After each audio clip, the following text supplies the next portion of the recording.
All right. Thank you so much for coming. I do appreciate it. It does make it a good trip. Let me tell you, it was quite the trip to get here. Just flights and stuff like that, you know, crazy stuff going on. But I'm really excited to be here presenting for you guys, and I'm really grateful to have you guys here.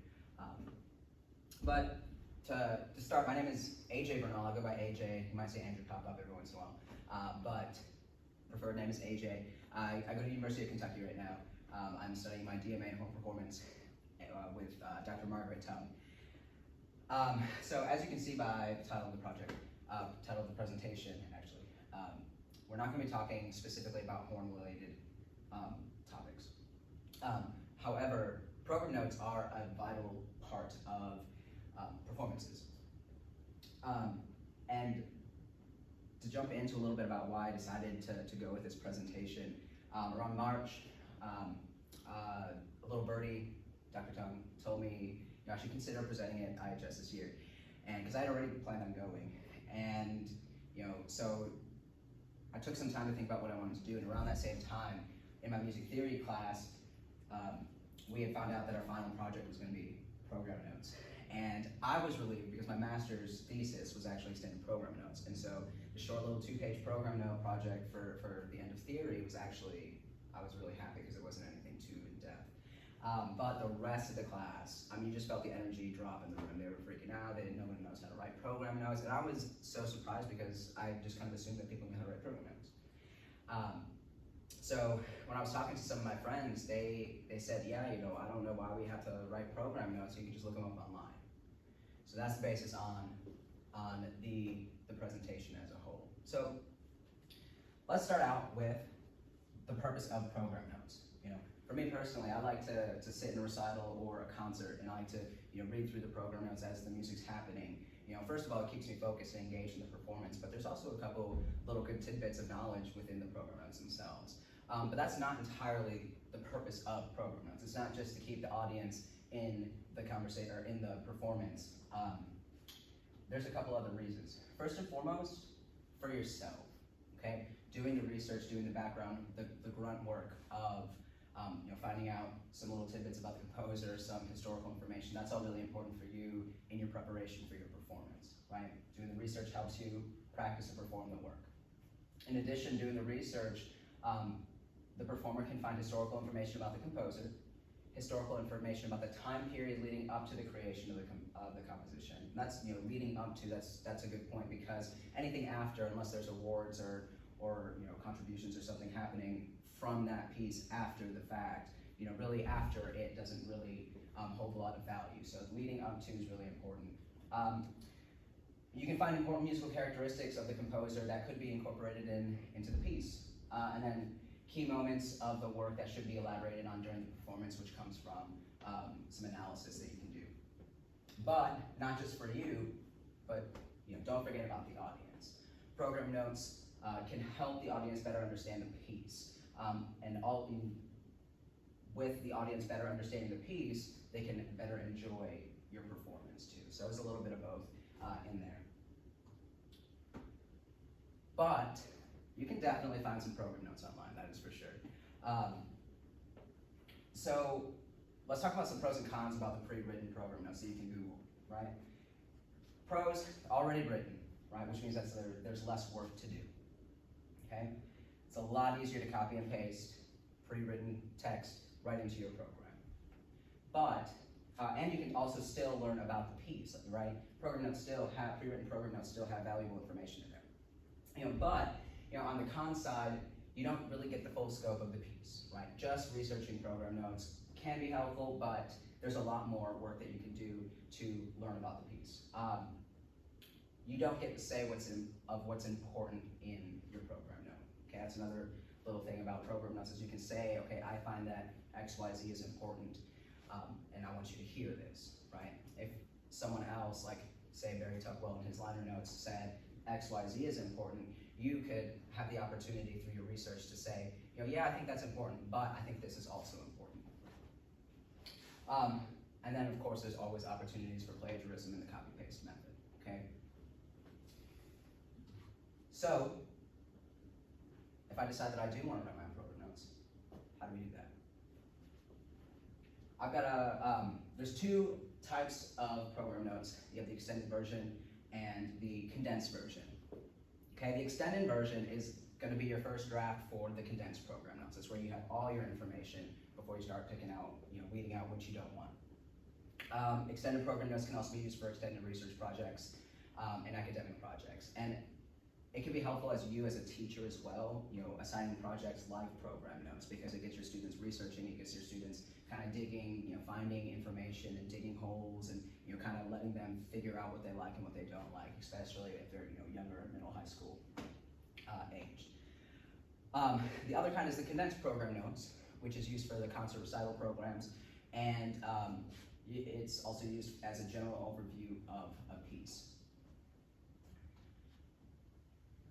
So I like to start out with the extended program notes, mainly because you use that information and then condense it down into your smaller program notes. I've got a pretty solid outline that's been pretty successful in my writing program notes and in helping my friends write their program notes. First section is the introduction and the thesis. I got a little asterisk by it because I'm going to talk about that in the next slide here. The second section is the first body, which is going to be the composer bio. Okay. The third section is your second body, which discusses musical characteristics of the composer. And then the third body is a theoretical analysis and performance practice decisions that you make in your performance. Okay, and then the last section is the conclusion summary. I should also have an asterisk by it too, because it just kind of depends on how the paper is laid out. Depending on how the paper is laid out, depends on what the summary could look like. Starting off with the introduction. Okay, the introduction should always grab the reader's attention. It could be a story personally related to the piece, the composer, something that's just a hook. Like for example, you could write about how you were jogging and you saw Carrie Turner at the corner. And you said, hey, how's it going? Oh, now I think I'm gonna play his Gothic Concerto. Okay, that would be a cute little story that you could add to the beginning of your paper that could potentially grab the reader's attention. Include a thesis, right? The thesis is the main purpose of the paper or the essay. In program notes, the thesis should promote important characteristics of the composer and the piece. In extended program notes, especially the ones not being published, this is where the asterisk comes into play from the last slide. The introduction can be completely excluded from the paper. Okay, when I wrote it, I was like, oh, I was so gung-ho about having an introduction paragraph, and then I went back and I looked at, I think I have 6 or 7 extended program notes papers now, and I think only 2 of them actually have an introduction. So I was like, okay, I guess I can let that go. So helpful, but not essential. What is essential, however, is the body of it. Okay. I like to start with the composer biography, and I think it lends well to the chronology of the piece, of the paper, right? And it's just primarily because you can go in chronological order of the composer's life. Right, so if you start from the composer's childhood, this kind of research can bring some light into some interesting writing points, right? For example, I have my example up here is that Strauss's dad played horn. So you can discuss a little bit about how Strauss went to some of his dad's rehearsals, and so of course he knows and listened to his dad practicing and playing, so he knows what the horn can and can't do and how to continue furthering horn rep. Should be fairly short. Only include the information relatable to the piece, really. Okay, because you can go on and on and on about early childhood stuff, but only include the stuff that's valuable to the piece. Then you can jump into the early adulthood, primarily looking at the conservatories and universities that the composer attended, because you can include the teachers that they studied under. This is where they start networking. This is where you can start seeing the patterns that they are using for their compositions and their influences and whatnot. In the middle years, you can discuss important and upcoming composers and musicians your composers met. Again, it's the influences that start adding in to their compositions. You can also include commissions, awards, recognition, and then the composer's late years, turning points in the composer's writing techniques, right? Beethoven had 3 eras. The first era was very classical-esque. The second era was very much so what we think of Beethoven, and then that third era of his is where he really pushed the envelope and started writing music way outside of his time. So you can discuss that a little bit, but only discuss as far as the works start, right? Beethoven's Horn Sonata was written in 1800. He was born in 1770, so your composer bio should really only expand his first 30 years. Hey, welcome in. Hey, the example that I have is actually part of my thesis, my master's thesis. Here we can see a little bit about my composer bio. I wrote on Parable 8 for solo horn, written in 1973 by Percy Cady. You know, I talked a little bit about how he was a toddler. He had an obsession with music when he was playing piano, and then he started playing, right? He started performing at the age of 6. Like, that's incredible. We know that he's going to be a dedicated performer. He's going to be a dedicated, some sort of musician. And then we jumped into some of his studies at the Combs Conservatory, how he met the professor of composition, and now we start talking about his influences, right? Keep scrolling down, you can see about how by the 1940s, he's a busy musician, right? He's a composer, he's a performer, he played organ, and he's also a journal journal critic, right? He wrote critics for the Journal of Modern Music, the musical, I think it was the Musical Quarterly. It's on the next page. So this is a pretty good example of a solid composer bio. The second example just continues on, as you can see here. Oops. Okay. Let me go ahead and jump over to the next slide here, which is the second body. Okay, the second body, which is going to discuss the musical characteristics of the composer. Okay.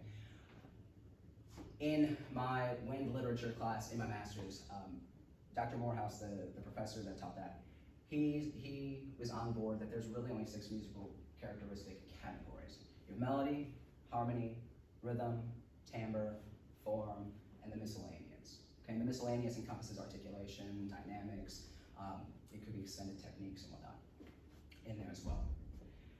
Based on the composer bio and other musical input, you can discuss the composer's main musical characteristics of the piece. For example, Stravinsky, you should really hone in on rhythm.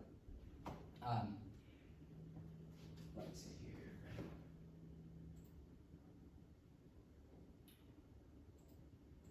Okay, so here at this last paragraph here, I honed in on Persichetti's 3 main musical characteristics, which were melody, harmony, and timbre.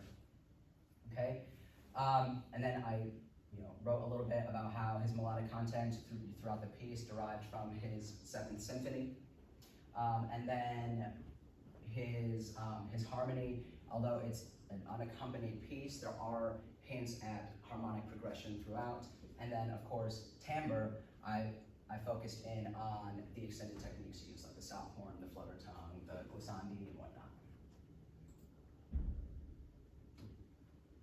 Third part is going to be the theoretical analysis of the piece. Basically, that's a long phrase for score study, for just looking through the piece, listening to the music, and doing a score study of how the piano part interacts with the horn part, or the orchestral part interacts with the horn part. If you're in a chamber group, how the trombone part interacts with the horn part and the trumpet part, and how they all intertwine. Okay, use the 6 musical characteristics list. Okay, but still focus primarily on the known composer's musical characteristics. You can still talk about the other characteristics though too. Provide musical examples from the piece. Okay, incorporate musical figures. Not a must, but it's a lot easier for the reader to see it on the page than it is for you to have to explain it through text. MuseScore, Finale, Sibelius, they all have like capture apps that you can use, or I guess capture buttons that you can use to highlight a specific measure, and you can copy and paste it into your paper as a figure. And then, of course, in the body, if you do have figures, definitely refer to them. Definitely refer to the figures. Okay. The second part to the third body is the performance, practice, and musical decisions that you make. Okay. Based on the theoretical analysis and, of course, listening, discuss why you made certain decisions in your performance. My example here was actually, I just had this discussion with my professor in the spring, right? In the Breitkopf edition of the Mozart Orchestra 4, the articulation in the last measure, in the last half of measure 39 is a 2-beat slur. Ba-da-da-da-dum. However, I decided to slur to tongue to ba-da-ba-ba-bum because of Dennis Brain's recording that I found on YouTube. Of course, in the paper you'd cite that. I just ran out of space. Okay. For example, I think I'm only going to show you guys this example. I think this is a great example. So, as you can see here, I used the Persichetti 7th Symphony. In the symphony, this is the main theme, also identified as the Nicene Creed theme that he used.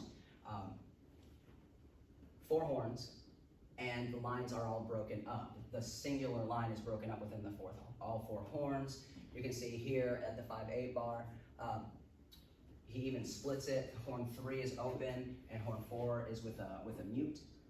Okay, but then, as seen in figure 2.2, right? Refer to your musical examples. But then I also decided to go ahead and put in the melody that's found in the parable. Okay, I have a couple other little notes in there that aren't related to musical examples because I was double dipping. I was using it as the harmonic progression example as well. Okay, so the thing about the musical examples that's kind of it can be time consuming because you can't just PDF and upload it to MuseScore. Like you actually have to input everything. So it did take quite a bit of time to get all the beams right, to get all the text right, to get all the pitches right.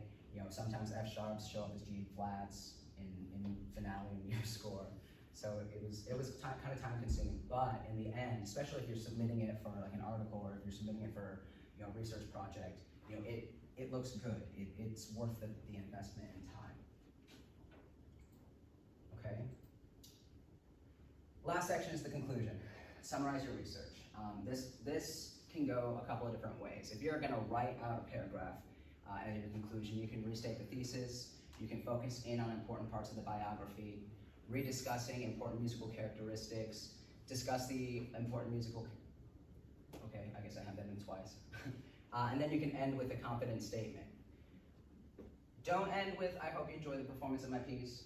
It's not that you can't, but I would end with something more bold, like, and here are, and please listen to these 3 different musical characteristics that have been found in his music. That gives the audience a task to do. That already, before you even walk out onto the stage, the audience already has an expectation to listen, okay, which is really important because it's a performance, okay. Condensed version.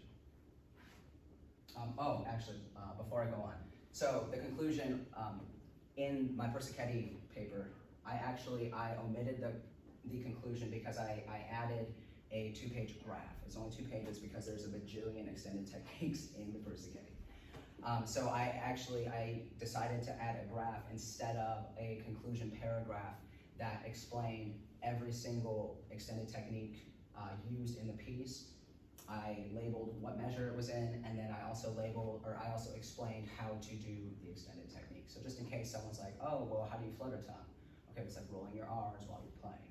How do you do stopped horn?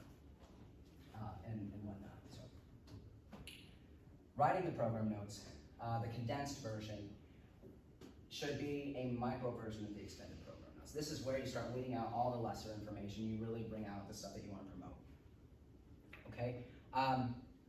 I suggest that the extended version should be about 10 sentences in length, depending on the length of the piece, depending on your audience. Okay, in an academic audience, college, university, conservatory recitals, they might enjoy longer notes because you can add more information to it. Your audience can read more about it and use that information to listen. But on the contrary, a non-academic audience, like a high school band or orchestra concert audience, right? They might not even take time to read the program notes, right? So don't put forth too much effort if you know they're not going to read the program notes kind of situation. And just as an insert here, the academic audience, I mean an audience that has more knowledge, more musical knowledge, right? A band parent isn't going to know what a melisma is. A band parent isn't going to know, different time signatures. So in that situation, use language that they're going to understand. Like, oh, the melody is only like 30 seconds long, or something along those lines, rather than the melody is 4.5 measures long. Keep it simple. That was one thing that really, I was getting on my last nerves because I kept trying to complicate things. I did have to use my extended program notes. I had to bring them down to condensed notes for my master's recital. And that was the one thing that my teacher kept telling me. Pretty soon she kept saying, no, it's too long, no, it's too long, no, it's too much. Okay, so only use information directly related to the piece, okay? Keep it simple.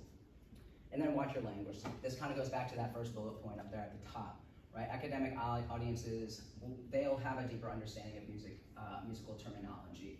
The folks here at IHS, they know what's going on, for the most part. They know what's going on, they know quite a bit about the horn, about music, compared to, again, like high school band parents or middle school band parents. Never use terminology outside of the audience's knowledge. The example that I have is 2 paragraphs. The first paragraph is the composer bio, super short, and then the second paragraph shares the composer's musical characteristics and motives within the work so that the audience can follow along. So those 4 pages worth of examples, I got down to, I think this was actually maybe eight sentences, right? I focused in that Persichetti was a decorated composer, American composer. I focused in on his booked calendar, how he was regularly receiving commissions, prizes, and awards. And I focused in that he was his popular works, he became popular for his commissions for high school, college, and professional bands, right? And then I jumped into his parables, right? Because he has a whole set of parables. And so I talked about that a little bit. And and then the purpose, I talked about the purpose a little bit, was to expand the growing repertoire of unaccompanied instruments and his use of the extended techniques. And then, let's see what else. All right. So that's the basic gist of the format of writing the extended program notes, and then how to shrink it down into a condensed note. So I do want to add a little bit of additional information. First things first, citations. I talked about plagiarism, right? It's easy. The copy-paste method is really easy to just leave out the person, the author who wrote the notes. Anytime you look something up, cite it. Always cite what you look up, okay? But with citations, right, having a citation at the bottom of your paper, a footnote or a bibliography, or even just a, hey, Joe Schmo wrote this note at the bottom of your program, that could even help the reader find out more information about the piece. Now they have a reference, say, oh, AJ looked up, Margaret Tung, and let me go see what she has on the composer, or something along those lines. Okay, most citations will be seen in the composer bio and musical characteristics of the composer, right? I don't know if you remember the first couple examples that I had. I mean, massive footnotes. Then the theoretical analysis at the end, I had none. I had no notes because it was all my work. All the analysis, the score study, I did that on my own. Okay. The theoretical analysis should be mostly your findings in the score. The bibliography and footnote citations vary. Okay, this is coming into formatting stuff. Right? Just refer to the submissions requirements. For example, at UK, the graduate music documents that we have to submit are Chicago 17th edition. But for the horn call, I just recently found out, is Chicago 14th edition and Turabian 6th edition. Those two are very different, very different. So it was kind of hard. It was kind of hard to get, I'm used to doing X, Y, Z, and then sometimes you have to change it up. That's okay, but just be aware. Citations always change. Some more additional information. Where can you find the researchable information? Okay. if you are associated with a college, university, or conservatory, you have it made, absolutely made. Because just through your library, just using your username and your password at your university, you have access to Grove, JSTOR, Naxos, ProQuest. And if you don't have some of these databases, you can probably ask your library, hey, you know, is there any way that we can get a submission or is there any way we can get this? You know, you can submit to request to have access to certain databases, okay? But if you don't have access to those databases, you can definitely go to your public library, okay? Google Scholar, I found out actually, just on a whim I decided to Google Scholar or something, and I found the answer. And then also professional organization journals. Subscriptions might apply, right? For the Horn Call, you have to be, I think you have to be a member of the IHS. So Horn specific stuff, I would start at the Horn Call. Okay, I would definitely start at the Horn Call because there we have a lot of articles, a lot of music reviews. We have a lot of resources on our website. And then chamber music, you know, if we can't find it on IHS, you can definitely refer to some of the other instrumental journals. So if you're in a brass quintet, you might look up the International Trumpet Guild, Low Brass. They have their own association, tubas. You know, most instruments have their own association, so you can also take a look there. But now I do want to say, if you do decide to use the copy-paste method,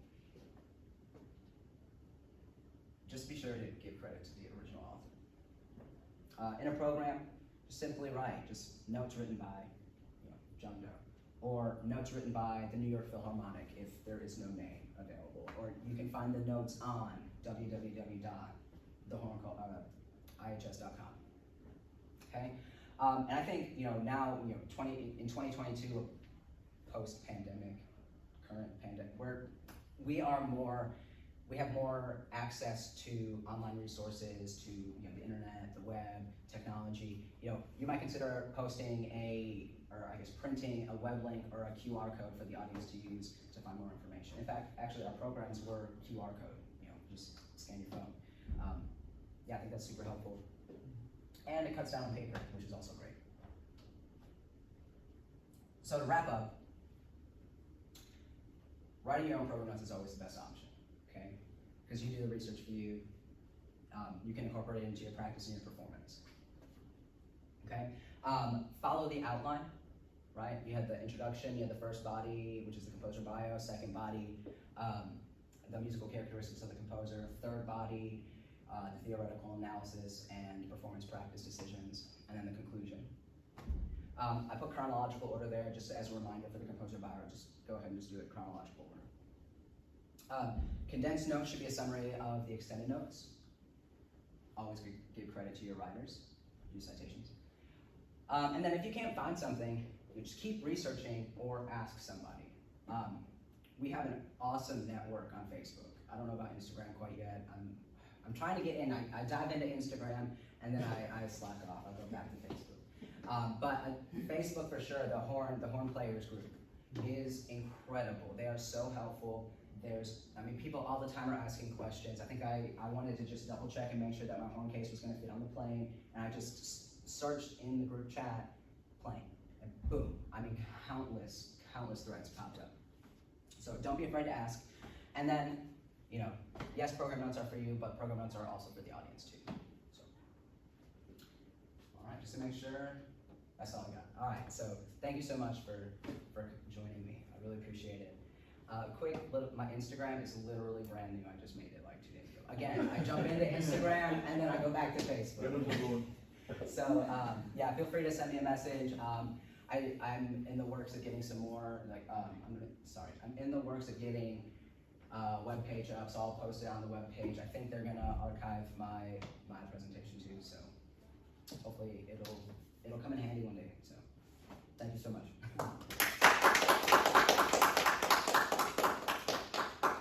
I have one question. Yeah, go for it.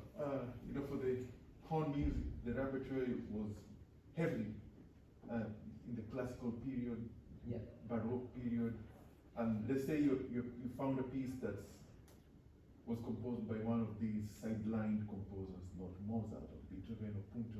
Yes. A small composer where it's just little is known about them. So Yeah. how would you approach writing for a piece? Okay, so I've had a perception shift, like kind of like a change in mind. I've had a change in mind because I used to not like to jump into music that people don't really know because it's hard. It's really hard to find information on it.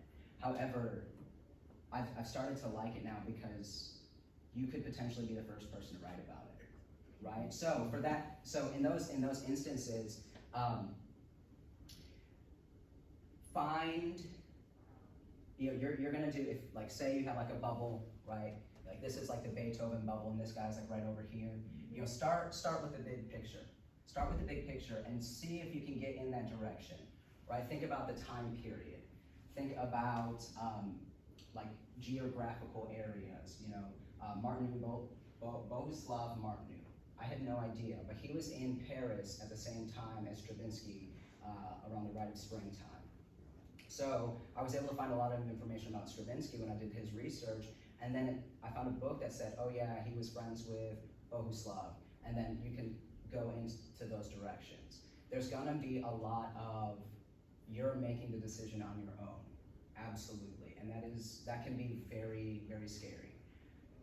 But even if you're a little weary about it and you're unsure about it, you can still submit it, and you can always go back and edit it if you ever find more information about it too. Because that paper could open up more doors for other people to find more information about it. Oh man, I was gonna say something else about that. It slipped. Score analysis, you can definitely have a bulk of your score analysis on there. And then I think also just by talking to people, talking to researchers too, they might have more resources that they could at least get you into a better direction, into maybe talk to some professors, maybe talk to people that write books, like Taruskin. He would be a good person to talk to if it's something in the Romantic era. So, Thank you. yeah, no problem. Yeah, interesting. All right, thank you so much.